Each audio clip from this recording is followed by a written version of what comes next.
Firstly, I'm going to finally finish describing Harry Potter and the Sorcerer's Stone. It starts off when Harry is a baby and he's living on the doorstep of his aunt and uncle's house, and they're sons, which kind of sucks because, you know, they're not very nice people. They're kind of complete horses.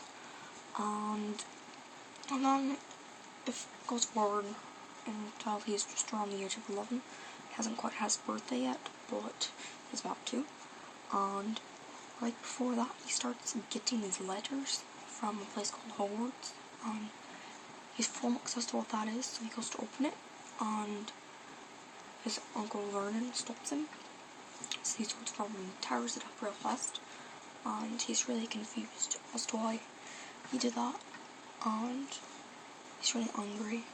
But the letters keep coming, and it gets to the point where they leave the house and go to a shack on the lake, which is odd because it's a shack on a lake.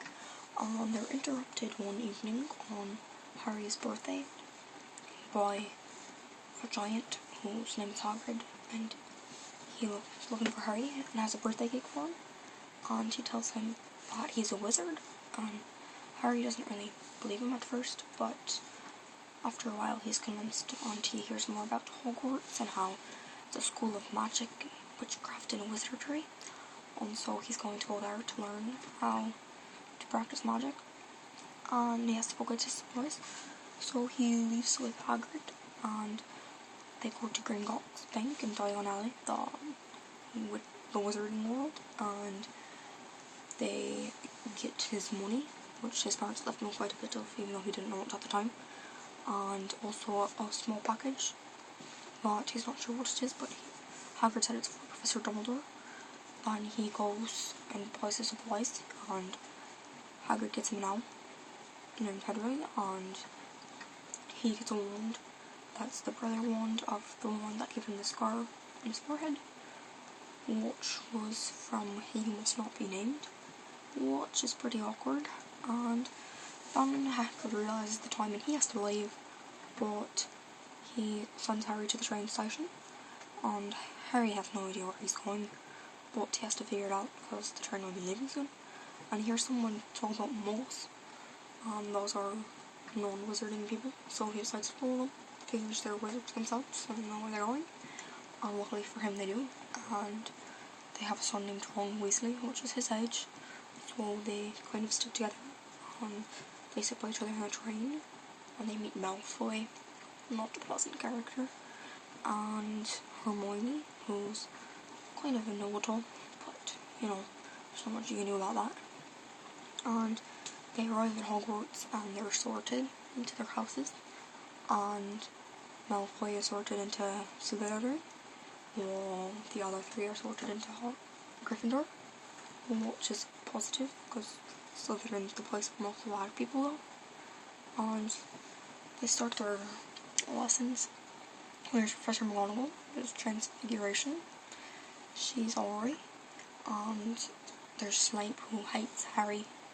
Doesn't really say why, but, you know what I mean, it doesn't really matter. He's Harry hates him. And there's Squirtle, who has a wee bit of a stutter. It's very bad. And there's pretty much it for now. And he goes to his first flying lesson, and even though he's not supposed to be flying, he's bloody amazing at it. And he gets put on the Quidditch team for Gryffindor, which hasn't been done in 100 years by a first year, so that's pretty miraculous. And on one day, Ron make fun of Hermione, and she's really sad, and that day happens to be the day that a troll is in the garden, and it goes to the girls' bathroom, and they save Hermione, and that's when they really become friends. And later on they get his attention, the three of them, and Malfoy, they have to go into the Forbidden Forest looking for a wounded unicorn, but instead they find a dead unicorn, and Harry sees Voldemort and is attacked but is saved by a Senator, which is pretty good. And then they think that Lord Voldemort is after something that is being guarded in the 3rd floor, in the section that's not allowed to be in. So they think it's a Sorcerer's Stone, and he's after it because it will make him immortal, which makes sense. But they go to tell Professor Dumbledore, but they can't find him, and turns out he left. And so Harry thinks that's the time where Voldemort is going to strike, so he decides they're going to go themselves, and they go to the 3-headed dog, Fluffy, and they realise he's already been put to sleep by the music, like Hagrid told them that it was dark, and so they know Voldemort's gone in there, so they gotta go hurry. And then by the time they get there, they go through the snare, and then I can't remember if they go through the potions first or the flying keys, but they do both of those.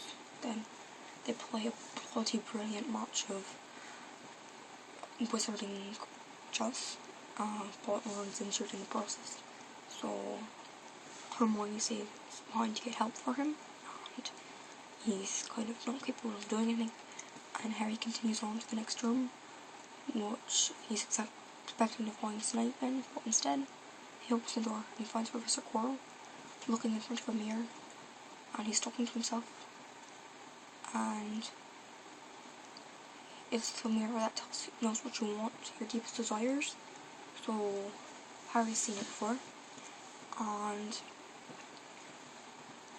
Quirrell's trying to find the stone, but he can't find it anywhere, and all of a sudden a voice tells him to ask the boy, and Harry's flummoxed as to who's talking, but he doesn't know what's going on or how to get the stone, so no one believes him.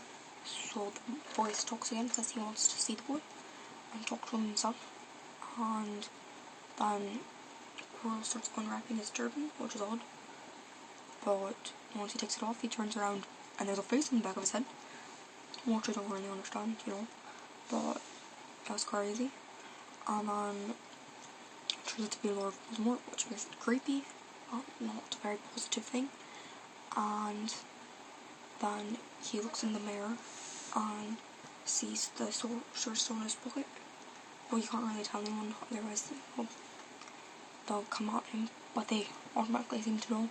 So he says, "Get him," and Quirrell goes after him, but he sticks his hand out and his face starts to burn as soon as Harry touches it, and he screams in agony, and then Harry blacks out, and then he wakes up and he's in the hospital wing of Hogwarts, and turns out that he passed out for a couple days, but he's doing better, had lots of friends visit him, bring him lots of goodies.